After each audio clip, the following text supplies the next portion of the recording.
Hello everyone and welcome back to the channel. In today's video we're going to be looking at this position. It is white to move and win. But before calculating and trying to find a move or the best move to win this, you have to first of all to evaluate the position. You can see that, as white you have a queen, knight and a bishop, and black has a rook and a queen. Now these two are a problem. Especially in a very open position like this one, you can see that your king is really exposed. So a lot of checks are going to be happening, and it's going to be your king is going to be, chased all over the place, and it might lead to a draw, by repetition, or if you fumble this, it's going to be losing in some magical way. And also the knight is being attacked as well. So in order to solve this, you need to think about the most forcing move. Now, of course, the most forcing move is a check, and then a capture, and then a threat. So now here we have a check, but we have many checks. We have knight to e2, knight to e7, knight to d6, knight to b6, and knight to a7, and all of them check with the queen. But what is even more forcing than a simple one check? Double check, right? So of course you saw the move knight to d6 check. Okay, now this is a very easy one.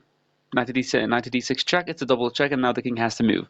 But what is more important to see what happens after that. So what if black played the move king to d7? If black played king to d7, what are you going to play now? Because your knight has been attacked. A lot of checks are, white does not, black does not have any checks, but we might lose this knight, and in some magical way we might fumble this. So you have to find more forcing moves. Again, what is the best, or what is the most forcing move in this position? It is definitely a check. We have a check here, but this is bad. Why? Because the queen will be attacked and the knight will be attacked, so it's going to be bad. That's why we have to find the most forcing move that does not lose us the most, powerful piece. So it's not this check, it is not this check, of course, because that's a blunder. And you might have seen this move, queen to e8 check. Okay, now this move seems really strange because you're giving up a knight for free, right? It seems really weird. Well, after black takes this knight, there's a really, really, really beautiful move in this position. And I wanted to pause the video to try to find it. Because you gave up a piece now. And when you give up a piece, either you get a checkmate in one, or you find a really powerful move that's gonna give you a lot of advantage. So I really hope that you manage to find this move, and it is bishop to a3, pinning the queen to the king. So now you're gonna win the queen. You might say, well, what? He can just take the bishop. When he takes, there's queen to f8 check. The king moves anywhere, it doesn't matter, and he will lose the queen. And there's nothing to be done for black in this position. I mean, after bishop to a3, you either take the bishop and lose the queen, or I take your queen. So black doesn't have anything, and doesn't have any checks, and the queen is pinned. So that's why taking here will lead to black losing the queen immediately, and the queen and a king versus a king and a rook will be winning for white. You just have to get the king really close, and then try to target the rook.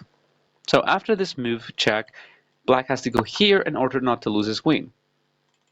Now another important move that you have to find in this position.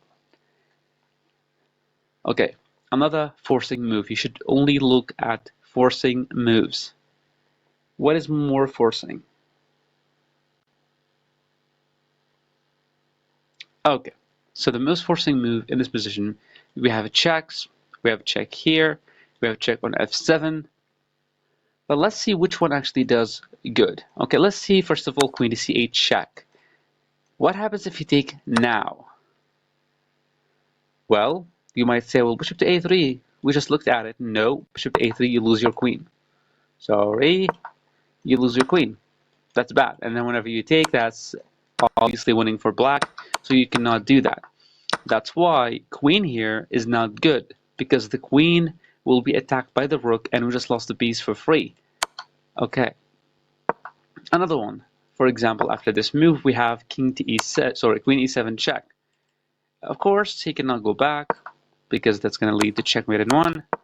But after this check, can he just go here to b6? Well, queen to e7 or queen to f7. I guess they are the exact same thing, because in this position there's a really good move, I guess, which is, hopefully you managed to find it, and it is bishop to d4. Bishop to d4, you are winning the queen on the spot. He cannot do anything. And if he takes the bishop, then we have what? We have nothing. We're not winning this. Because after this check, the king will move somewhere here. We have no more checks. After this check, we're going to lose, and this is really bad. That's why there is a difference between queen to e7 and queen to f7. So after queen to e7 check, king moves here, and then after we play bishop to d4 and he decides to take, we have no checks. We have this one check, but of course he's not going to go here and help us mate him. He's going to go here, and it's not really obvious what we can do. We have this check, but after takes, we're losing this game on the spot. Okay, so what happens? So now we have this and this are bad. So the only move that we have, the only forcing move, it is queen to f7. Now again, he cannot take this because of bishop to a3, and the queen and the king are on the same diagonal, and we can win his queen. That's why he can never take this knight. And now you can see the difference between queen to e7 and queen to f7. So if he cannot take, because he doesn't want to lose the queen, what happens if he decides to go back to d8? Well, there's this very simple bishop to f6 checkmate. The king can now move, and the queen is taking, all these squares, right? So he cannot go back. What if he went king to b8? There's checkmate on b7. That's also bad. And if he decided to go here to b6, now you will see the difference between queen being on e7 and the queen being on f7. In this position, now and only now, bishop to d4 actually works. Bishop to d4, we're winning the queen on the spot. If he takes the bishop, then we have queen b3 check. First of all, we didn't have this check with the queen because the queen was behind the knight, so the queen cannot give any checks, right? So now the queen can actually give checks. The queen cannot, protect. And now you can see the black has 1, 2, 3, 4, 5 squares to go to. If it went back here, that's checkmate in 1, so that's bad, right? What if it went here? Then we have check on b5, and after this, queen b7 checkmate. Okay, and if, of course, a5, there's just queen b5 checkmate. Now, what if black decided to play king to c5? I'm going to give you like 3 seconds to find this. It's really, really simple. And okay, 1, 2, 3. And it is knight to b7 checkmate. The king can now run because of the knight, and the queen is taking all these squares. So this is checkmate in 1. So now it leaves black with the only possible move, which is king to c7. And after king to c7, there's a really beautiful fork, knight to b5. It doesn't matter where the king goes to. We can just take here. Even if he played some kind of checks, it will not win. This is really bad for black. So you can see that now after this sequence of moves, and king goes here and a check, and the king goes somewhere, and then we take.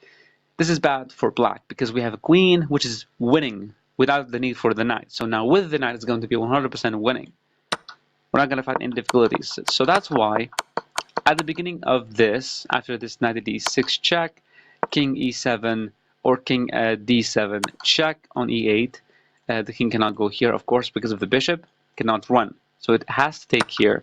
And after this, bishop to a3, and then he has to give away the queen. And after this check, king moves, queen takes. This is much better for black. I mean, it's still losing, but this is much better than having 2 pieces against you. So queen and a knight. Now it's only a queen and a king versus, the king and rook. So he can try to survive this, but of course this will not be winning for black. Depending on the time, in the end game, whenever you are up, you're up material, but you're down on time. This is why trading a lot of pieces can actually be good for the losing part, and it will lead to a draw. So hopefully you managed to find this really beautiful solution for this puzzle, which is knight check, and then actually giving away the knight and to see bishop to a3. Now, bishop to a3, I admit, it could be very easy to find, but bishop to d4, so after this check, so not, wait, so after this check, king moves here, and after this check, and he goes there, and then after this check, and then he goes here, finding bishop to d4 here, it is the most beautiful move ever. Bishop to d4, forcing him to take, and that's going to lead to an eventual checkmate or a significant advantage by winning the queen, which is insane.